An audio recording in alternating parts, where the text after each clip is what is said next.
Welcome to Sino-Warfare with Ralph D. Sawyer. The Battle of Red Cliffs, one of China's 5 epic battles, unfolded on the lower reaches of the Yangtze River in 208 AD. The clash ended Cao Cao's dreams of emperorship and resulted in the Three Kingdoms period, so named because China was divided into 3 for more than half a century. The era's personalities, intrigue, and warfare became the stuff of tales and legends that took final form as an immensely popular novel 1,000 years later, The Romance of the Three Kingdoms, as well as a blockbuster movie. Virtually every pre-modern Chinese military text analyzes the tactics that allowed a vastly outnumbered southern force not to just survive, but to actually vanquish their formidable enemy. Now, the last 2 decades of the later Han dynasty saw regional officials, strongmen, royal pretenders carve up the realm, trampling the populace and savaging the land in their quest for power. Some were content to be minor despots or bandit leaders. Others harbored great ambition. Among the more prominent, Liu Bei professed loyalty to the fading Han dynasty. Cao Cao, who controlled Han military power and held the office of chancellor, sought ultimate authority behind a facade of loyalty.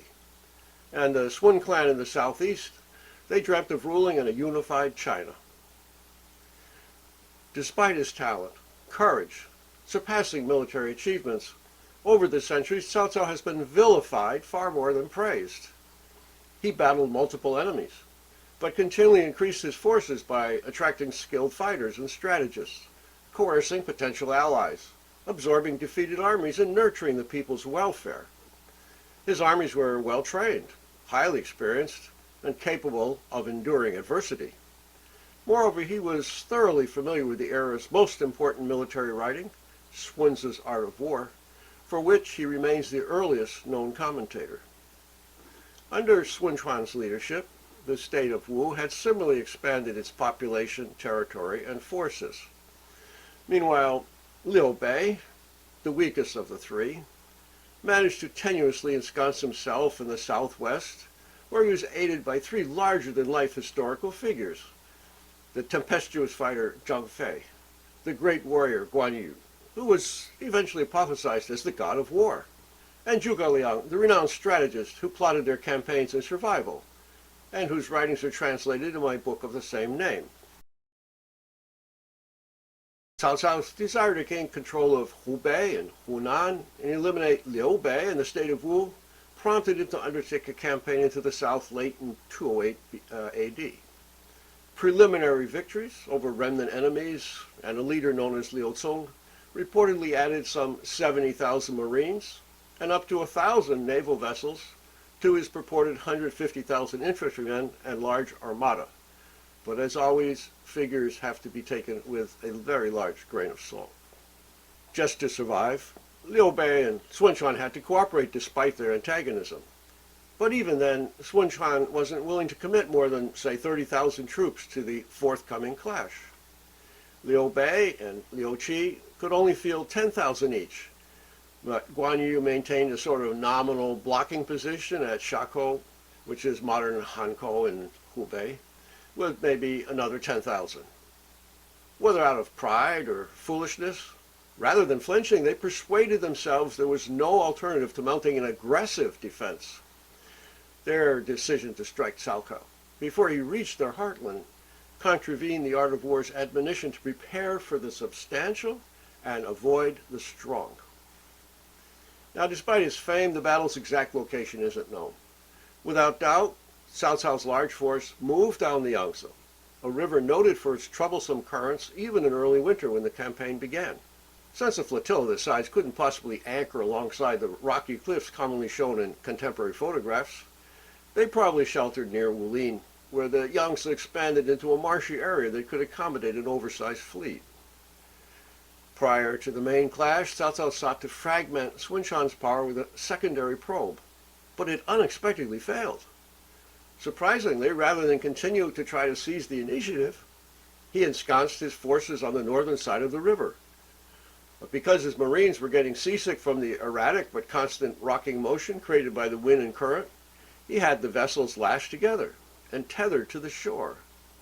Planking laid from vessel to facilitate the troops' movement was eventually detected when observers spotted archers practicing on them. By totally immobilizing his wooden fleet in this fashion, Cao Cao doomed the army to defeat, because any fire, whether accidental or the result of deliberate enemy attack, almost certainly would grow into an inescapable conflagration. This is inexplicable, at least to me, because incendiary attacks already had a lengthy history and were the subject of a dedicated art of war chapter which concludes by saying, using fire to aid an attack is enlightened. More importantly, Sun Tzu also strongly warned, the army must know the 5 changes of fire in order to defend against them. In an era confined to cold weapons and capable of inflicting more than single casualties, only fire, with its pernicious ability to intensify and become self-sustaining, was capable of inflicting massive destruction. Even if he hadn't been thoroughly familiar with the art of war, Cao Cao should have been terrified of the possibility because he had earlier employed a nighttime incendiary attack against Yuan Shao's provisions.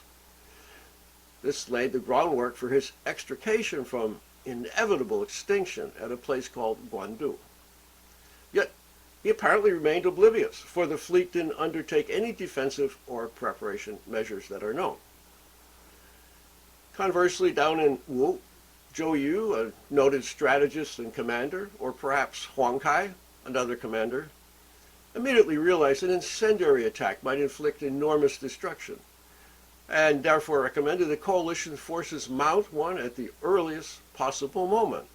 An unexpected incendiary attack certainly would fulfill the art of war's dictum to attack where they are unprepared and go forth where they will not expect it, to take the initiative, to thwart the enemy's plans, employ unorthodox techniques, and avoid prolonged fighting.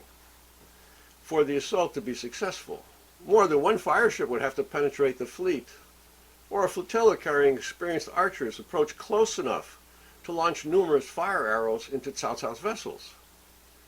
Even in their moribund state, the defenders would be likely to prevail. The Southerners therefore resorted to the well-known ploy of a feigned surrender, a tactic the art of war warns against.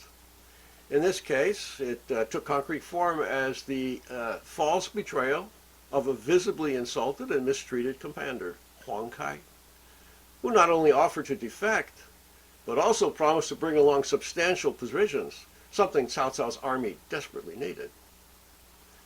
The impact his vast armada was having on his enemies, who were quaking and defecting, perhaps blinded Cao Cao to the danger of deceit. He had in fact tried to cower Wu into surrendering without a fight by sending a threatening letter to Sun Quan that claimed he had an overwhelming force of 800,000 troops and was acting under imperial auspices. Actually, it nearly achieved Sun Tzu's ideal of victory without combat, because Wu's terrified officials futilely begged Sun Quan to abandon Liu Bei and capitulate. But the numbers were just too outrageous to be credible. Cao Cao may also have believed that the disgruntled Huang Kai was mesmerized by the prospect of great rewards, since he was certain Wu faced imminent extinction. Rather than accepting his surrender at a remote location, or employing a defensive screen, he therefore ordered him to directly approach with his vessels. At least 10, possibly more warships, accompanied or trailed by a similar number of transport vessels carrying provisions, or I should say purportedly carrying provisions, were converted into incendiary boats by filling them with reeds and hay soaked with sesame oil. The prevailing wind, which had been somewhat contrary when they set out, suddenly shifted and strengthened. The sails propelled the vessels swiftly forward, allowing them to strike directly into the solidly moored fleet with great impact. Fanned by the wind, the rapidly spreading flames quickly engulfed hundreds of ships, though some crews managed to cut their vessels free and through fervent effort. A naval component dispatched in Huang Kai's wake exploited the chaos with repeated archery volleys that killed and wounded those still on the flaming ships, as well as the as yet unscathed. It thus fully accorded with the art of war's admonition, quote, if fires start within the camp, you should immediately respond with an attack from outside. Despite the chaos and ensuing panic, the normally courageous Cao Cao failed to rally his troops, mount a counterattack, or otherwise thwart the enemy. Even those who managed to escape the flames suffered horrendous casualties as they fled for their lives along the narrow and often marshy Huarong Road. They were slaughtered by unremitting attacks mounted by Wu's land force in conjunction with Liu Bei's infantry over the next several days. And meanwhile, the remnants of the formerly vast fleet proceeded to Bachuo, where they short-sightedly destroyed their vessels, reportedly due to the enormous casualties and growing illness. The surviving crew members and Marines were therefore compelled to withdraw by land, where they encountered highly inhospitable conditions. Severely weakened by hunger, wounds, and disease, thousands perished in the fog and the wind, many of them while carrying grass, faggots to solidify the muck beneath their feet. Despite the calamity engulfing them, Cao Cao rode off virtually alone after some troops came up in rescue. He thus failed to exploit the confined terrain, erect obstacles, set ambushes, or elicit the greatest effort from troops compelled to fight on fatal terrain, as advocated in the art of war. Cao Cao's defeat in the epoch-making battle at Chih-pi is incomprehensible. Even though the Yangtze River would always prove to be a formidable obstacle for aggressors from the north, whether Chinese or barbarians, Cao Cao had several tactical options. To take just one, deploying across an extended front would have forced the South to disperse their troops and enabled a penetrating multi-pronged amphibious strike, much as Qin would subsequently mount in 280 CE with great success some 60 or more years later. Now, in contrast, Wu and Shu's leaders, especially Shu's strategist Zhuge Liang, analyzed the situation and weighed the critical factors. Among his conclusions were that Cao Cao had exhausted his troops in pressing forward at breakneck speed. Northerners were not accustomed to the rigors of naval warfare, and Liu Biao's former naval forces hadn't been well integrated. Zhou Yu, the Wu strategist, largely concurred. Now, while insightful, their assessment is not overly convincing, because even though the southern part of the country is wet and watery in contrast with the often semi-arid north with its open plains, Cao Cao's naval forces had trained for 6 months on an artificial lake called the darkly mysterious Marshall Pond. Subsuming enemy armies intact was a long-established practice, and it's unlikely the recently integrated troops would have remained undisciplined. Hubris may have blinded Cao Cao to the possibility of imminent danger, but his real error was simply packing his vast fleet closely together, thereby hampering their freedom of movement. In the moment of crisis, they simply couldn't escape from their entanglement. As always, thank you for watching.